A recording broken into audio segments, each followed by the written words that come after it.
And so today I have the honor to introduce our next speaker, Representative Val Hoyle from Oregon's 4th Congressional District.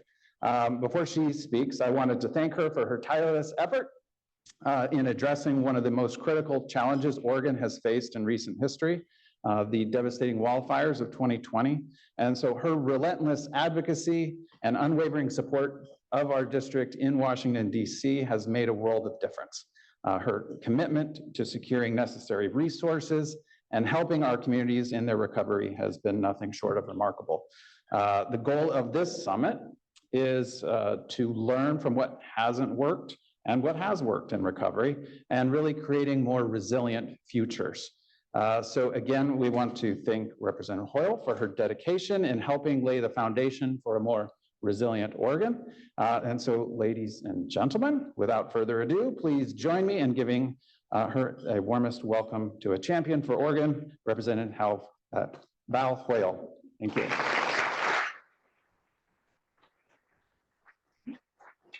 Thank you. Well, good morning, everybody. So I want to thank the U of O, and I want to thank Lane County and all of you who have been doing the long-term recovery work from the 2020 fires. What I can say is this year, most of the fires, unlike in 2020, where they were spread out across the state at a scale and scope that we were ill-prepared to handle, that we couldn't imagine. Most of the fires this time were in my district. We're in the 4th Congressional District. And because of the lessons learned in 2020, afterwards, taking a really good, honest look about what went right and what went wrong, we were able to have far less damage than we could have had. We were able to save lives, we were able to save homes, we were able to save wildlife, and we were able to save our forests. Not completely, but much better than we handled it in 2020. And the fact of the matter is, this is the new normal. So the work that you're doing and what we're learning from what you're doing is really important. I think the most important thing that happened this time around was that the level of communication between agencies at the state, local, and federal level was unprecedented. And we heard that from line level wildland firefighters. We were able to invest in getting them more money, more dollars, investing in our workforce. We were able to reduce some of the things that were burning. So we did work before the fire season to make sure that the fires weren't as bad. We were able to have more early intervention, and all of those things happened because you all made it a priority. So, so I want to thank you for that. During the 2020, certainly at the Holiday Farm fire, my husband, dog, and I were evacuated. So we were sleeping in my campaign office up in Portland because I was the labor commissioner, and Governor Kate Brown called and said, look, I want to put together the Wildfire Economic Recovery Council with yourself and Tobias Reed so that we can work on repairing, rehousing, and rebuilding, just those things. And so many of the people that are here in this, and we were still, I think I was on the phone with Heather Buck and Pam Marsh on, a daily basis, certainly with Southern Oregon for 2.5 months, every single day, trying to figure out how do we get money out the door and shovels in the ground.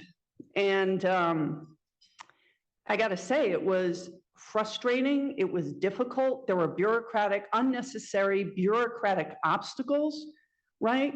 With OHCS, because they were not set up as an agency to handle this type of event.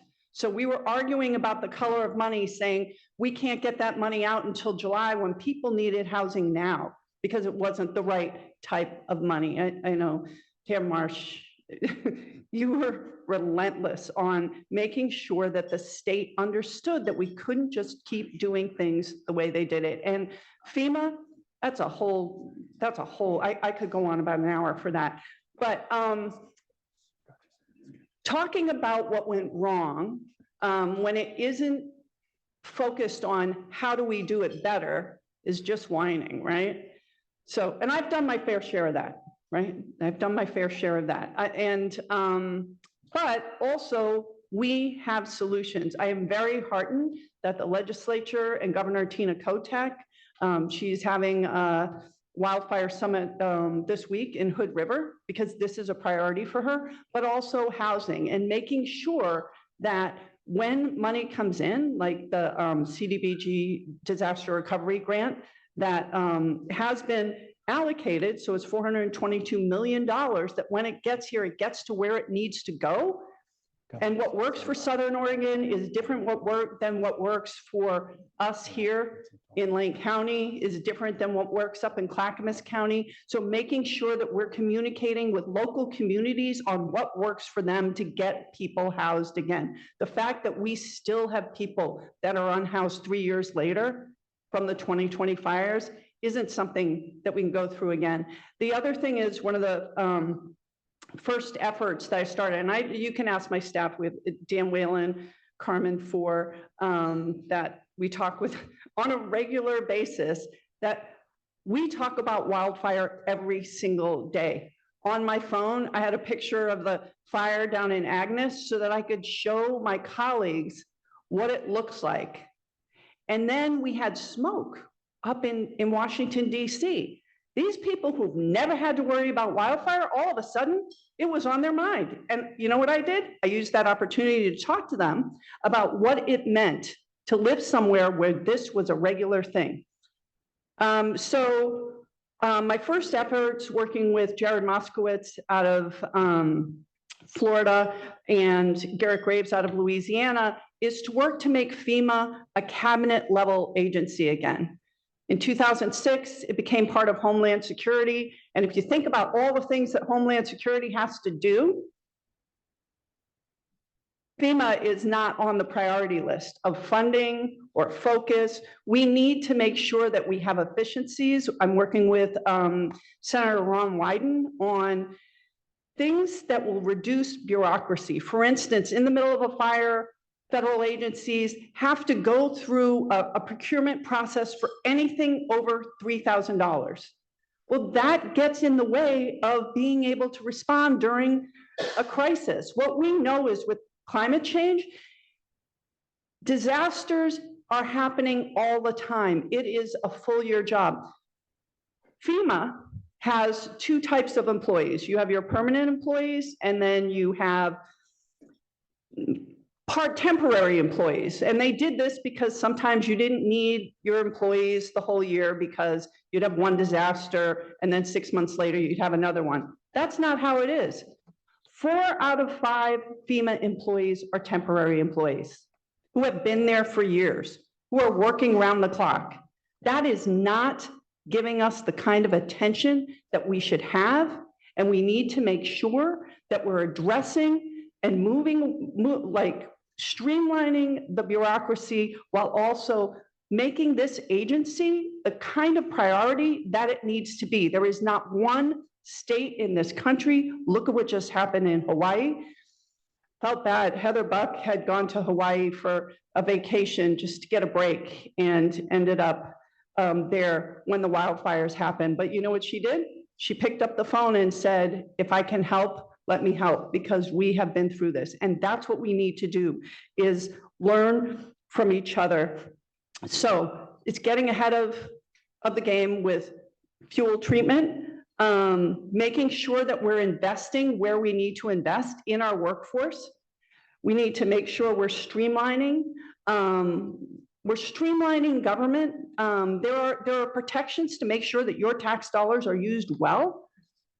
But we need that not to be a barrier. For instance, we need to make sure that $422 million of our tax dollars gets here and gets here in a timely fashion, and that there's the kind of priority put on making sure it gets here that we want it to have. So you can be assured, Senator Merkley, Senator Wyden, myself, the entire Oregon delegation on wildfire. We work in a bipartisan way with all 6 congressional representatives and both senators. We do not let politics get in the way of this, and we will all focus on making sure that that money gets here. I talked to some people when there were fires down in Southern Oregon, friends who had lost homes and went through just, you all know, you were here. It was horrific. And they just had such bad PTSD and fear that it was going to be the same again. And so I called them just to say, these are the things that are different because we learned from that experience.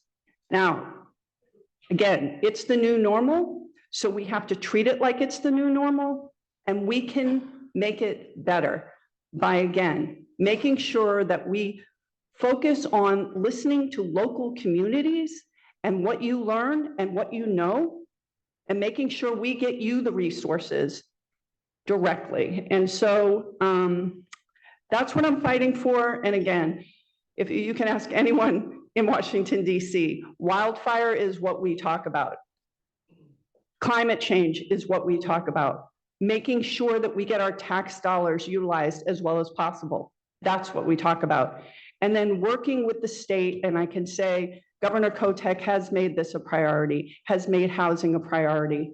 And she's a really great partner to work with on this, as well as all of our local elected officials. I'm very proud to be from Oregon, because when I talk to other people and I let them know what we're doing, it's pretty tremendous, right? We do a lot with a little. We punch above our weight class every single day, but we can't stop because we know this is going to come again. But in these off months, right before the fire season starts, which is a hell of a lot longer than it used to be, we can prepare, we can get ready. And what I will be doing, and again, talking with Senator Wyden and Senator Merkley, is making sure we get that $422 million here as soon as possible. And again, prioritize our recovery in the way that we need to. And I just want to thank you all very much for being here. And I want to thank you for the work that you do every day, because I don't think we wouldn't be where we are without all of these many hands doing the good work. And so I don't think people appreciate very often how much work has gone into getting it right, but we notice, and I'm really proud to be an Oregonian, and I'm proud to be here today. Thank you.